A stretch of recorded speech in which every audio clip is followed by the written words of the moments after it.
আমার স্নেহের ছাত্রছাত্রীরা, আমি তোমাদের প্রদীপ স্যার বিদ্যাসাগর স্টাডি সেন্টারের ফেসবুক পেজে তোমাদেরকে স্বাগত জানাই। আজকে আমি তোমাদেরকে যে পেজটি নিয়ে আলোচনা করব সেটি হলো 210। তার প্রথম প্রশ্ন ছিল, দেখো, মরু অঞ্চলে পর্বতের পাদদেশের ঈষৎ ঢালু বিস্তীর্ণ সমভূমিকে বলা হয় পেডিমেন্ট। আর যদি কোশ্চেনটা থাকতো যে পেডিমেন্টের নিচে, তখন হতো বাজাদা। তারপর দেখো রয়েছে সমমোষ্ণ রেখাগুলো পরস্পরের সমান্তরাল অবস্থান করে। এটা কিন্তু ভুল রয়েছে, কারণ কোশ্চেনটা হতো যে সমমোষ্ণ রেখাগুলো পরস্পরের সমান্তরালে কোন দিক থেকে কোন দিকে অবস্থান করে, এটি হবে পূর্ব থেকে পশ্চিমে।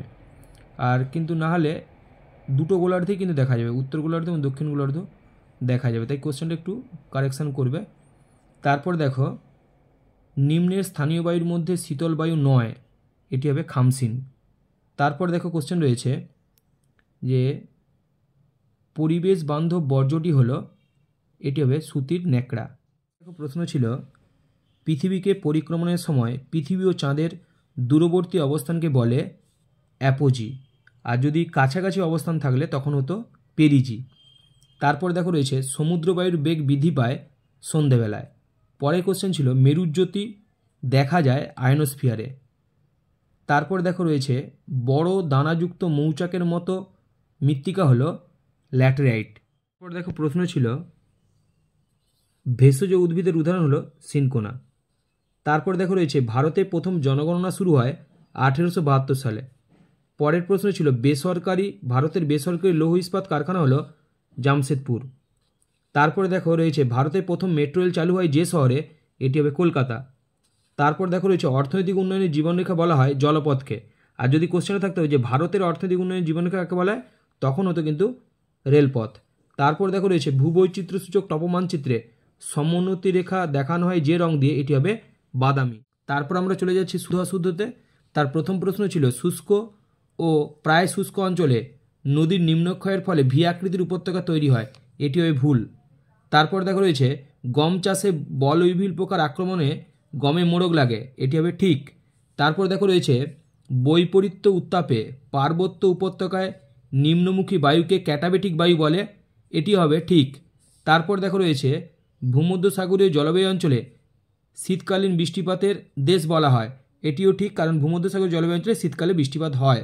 তারপর দেখো রয়েছে পৃথিবীর প্রথম কৃত্রিম উপগ্রহ হলো আর্যভট্ট, এটি হবে ভুল, কারণ পৃথিবীর প্রথম কৃত্রিম উপগ্রহ হলো স্পুটনিক, আর ভারতের প্রথম কৃত্রিম উপগ্রহ হলো আর্যভট্ট। তারপর দেখো রয়েছে ল্যান্ডফিলের বর্জ্য পদার্থ ধোয়া জলকে বলা হয় লিচেট, এটি হবে ঠিক।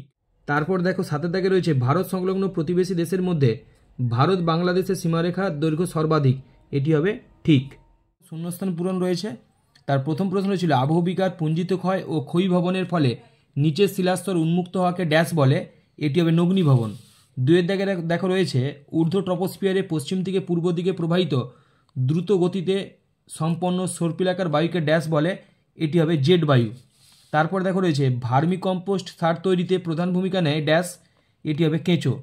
তারপর দেখো রয়েছে বৃষ্টির ছায়া অঞ্চল দেখা যায় পর্বতের ড্যাশ ঢালে, এটি হবে অনুবাদ ঢালে।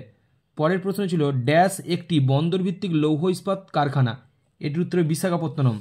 তারপর দেখো ছয়ের দিকে রয়েছে যেসব নির্দিষ্ট কোম্পানি বা সংস্থার জাহাজে সমুদ্রে চলাচল করে সেই সমস্ত সংস্থাকে কি বলে, এটা হলো শিপিং লাইন।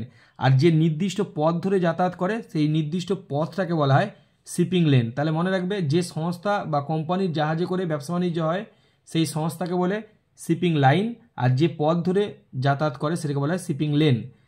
তারপর দেখো কৃত্রিম উপগ্রহের সোজাসুজি নিচে ভূপৃষ্ঠে অবস্থিত স্থানটিকে ড্যাশ বলে, এটির উত্তর হবে নাদির বিন্দু।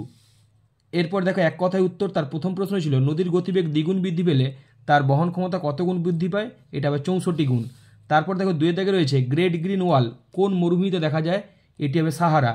তারপর দেখো রয়েছে বিভিন্ন জলাভূমি ও ধান খেতে জমা জল থেকে কোন গ্রিনহাউস গ্যাস নির্গত হয়, এটি হবে মিথেন বা সিএইচ। তারপর দেখো রয়েছে চারের দাগে কোন তিথিতে মরা কোটাল হয়, এটি হবে কৃষ্ণ ও শুক্লপক্ষের অষ্টমী তিথিতে। পরের প্রশ্ন ছিল, প্রতীপ ঘূর্ণপথের কেন্দ্রে কোন চাপ বিরাজ করে, এটি হবে উচ্চচাপ।